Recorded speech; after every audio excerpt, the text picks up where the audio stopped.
नमस्कार, आप देख रहे हैं सी न्यूज भारत और मैं हूं आपके साथ ज्योति अरोरा। वक्त हो गया है न्यूज बुलेटिन का, तो आइए नजर डालते हैं इस वक्त की बड़ी खबरों पे।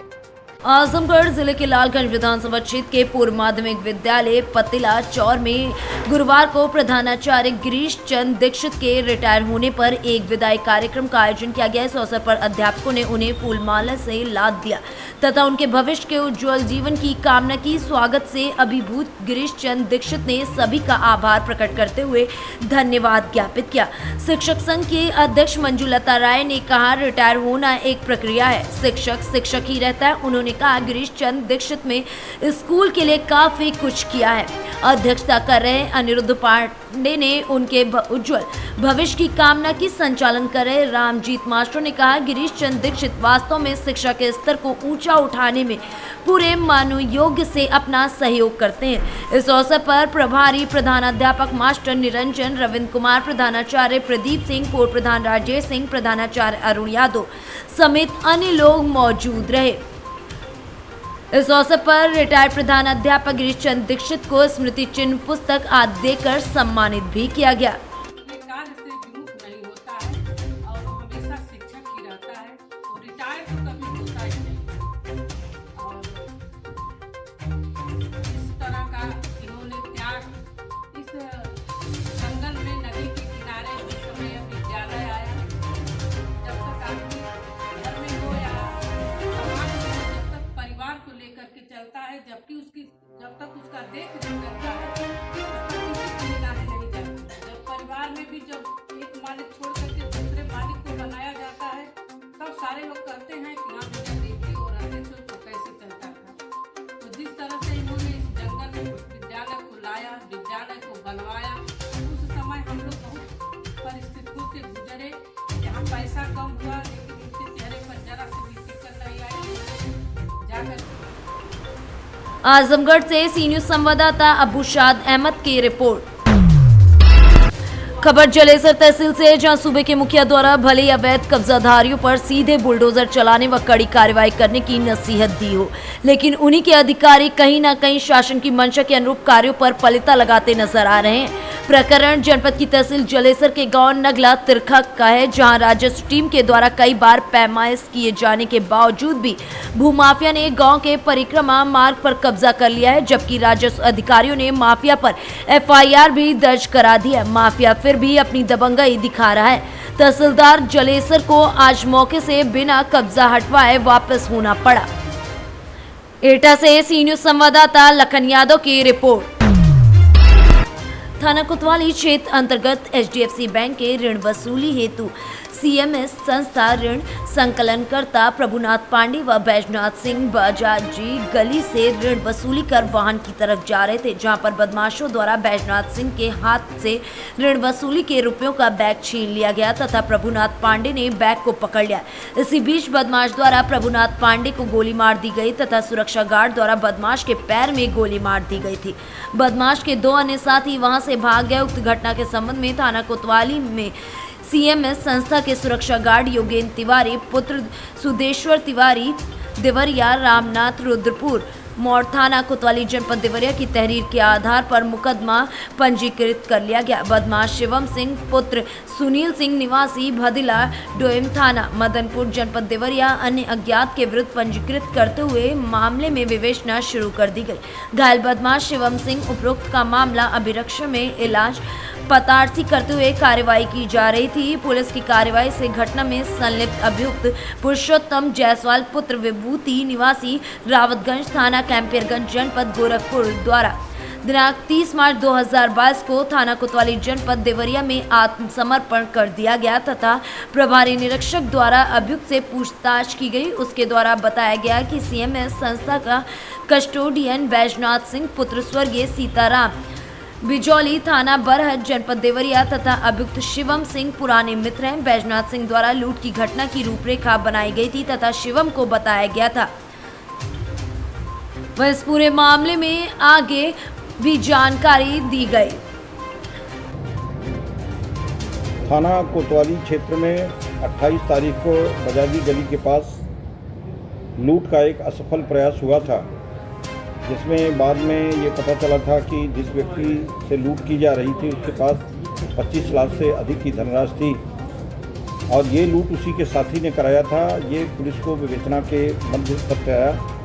इसमें जो CMS कंपनी है जिसका टाई अप था HDFC के साथ, जिसका ऋण वसूली के लिए वो कैश कलेक्टर गए थे, उनके साथ घटना होने पे पुलिस ने जब छानबीन की तो उसमें 2 अभियुक्तों का नाम प्रकाश में आया था।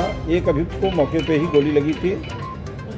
उन दोनों अभियुक्तों के बारे में जब पुलिस ने दबाव बनाया, थाना पीपीगंज में जनपद देवरिया की पुलिस, जनपद गोरखपुर की पुलिस, दोनों जनपदों की SOG और ADG जोन महोदय तथा DIG रेंज महोदय के निर्देश के क्रम में जब दोनों जनपदों का फोर्स वहाँ दबाव बनाया तो उसमें से एक अभियुक्त पुरुषोत्तम वो कल आकर के उसने थाना कोतवाली। देवरिया से सी न्यूज संवाददाता ज्ञानेंद्र नाथ मिश्र की रिपोर्ट।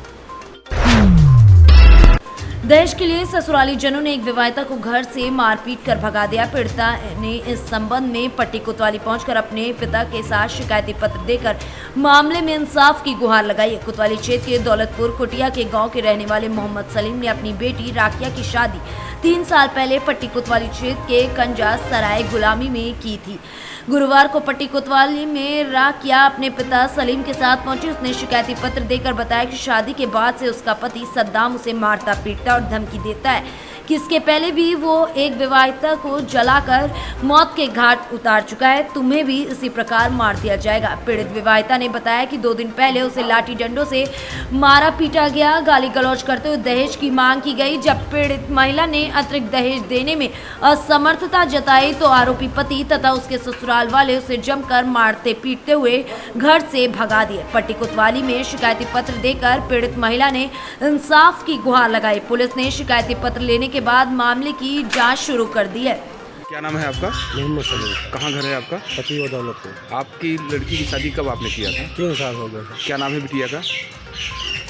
राकिया राकिया करके पुकारते हैं साहब, बेकार दूसरे का नाम हुआ है। अच्छा अच्छा, तो किसके साथ आपने शादी की थी? सद्दाम के। कहाँ का रहने वाला है? कंजा। तो क्या प्रॉब्लम अब हुई है? प्रॉब्लम यही हुई है साहब, इनको मारी डांटी देते हैं, तो बोलते हैं कि एक औरत को जला के मार दिए मैं, फांसी लगा के, और तुमको भी मार के 4 लाख रुपये दे के रफा दफा कर देंगे। किस लिए मारते हैं? दहेज के लिए? दहेज के लिए। प्रतापगढ़ से सी न्यूज संवाददाता बिंदु वर्मा की रिपोर्ट।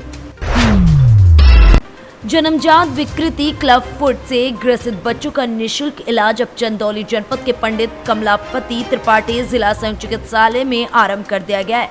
प्रत्येक शुक्रवार सुबह 8 बजे से दोपहर 2 बजे तक क्लब फुट क्लिनिक को संचालित किया जाएगा। राष्ट्रीय बाल स्वास्थ्य कार्यक्रम के तहत मिरेकल फिट इंडिया संस्था के सहयोग से चिकित्सालय में क्लब फुट क्लिनिक की शुरुआत की गई। इसके साथ चंदौली देश का 100वां जिला बन गया है जहां क्लब फुट क्लिनिक संचालित है। गुरुवार को कमलापति त्रिपाठी जिला संयुक्त चिकित्सालय में RBSK के तहत मिरेकल फिट इंडिया के सहयोग से क्लब फुट क्लिनिक का शुभारंभ जिलाधिकारी संजीव सिंह ने फीता काट कर किया, जिसमें निःशुल्क उपचार की व्यवस्था शुरू की गई है।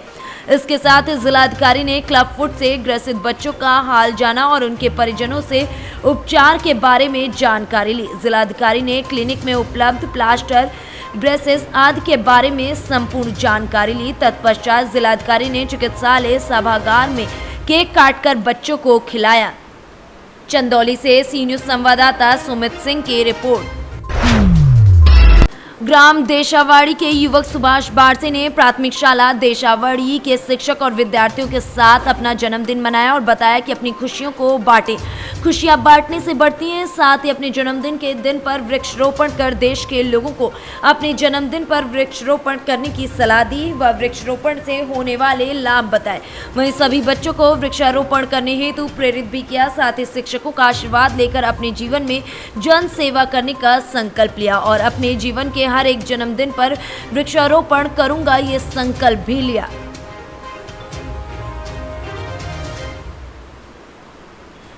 फतेहपुर से सी न्यूज संवाददाता राजकुमार बारसे की रिपोर्ट।